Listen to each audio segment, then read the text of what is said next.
Siti Apriyanti,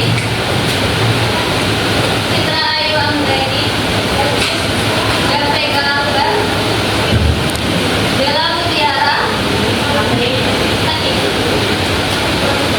Della Sapitri, Kiki Esa,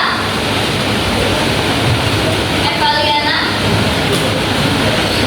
Cika Saira,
2 sampai 3 argumen.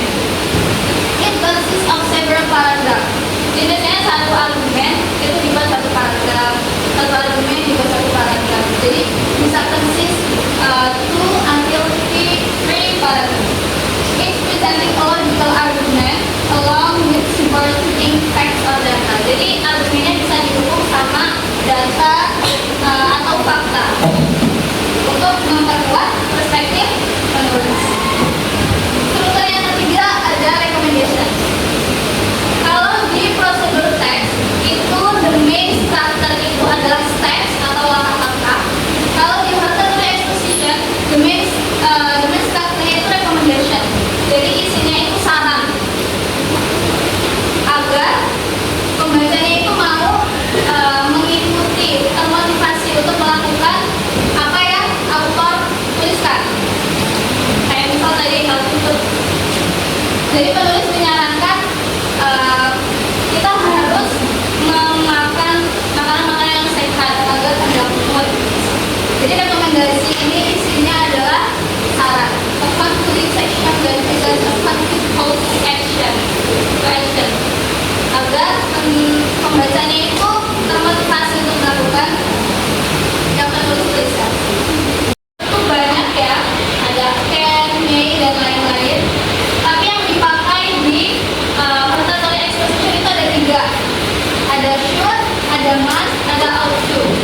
Jadi should, must, ought to ini untuk menyarankan. Biasanya ada di rekomendasi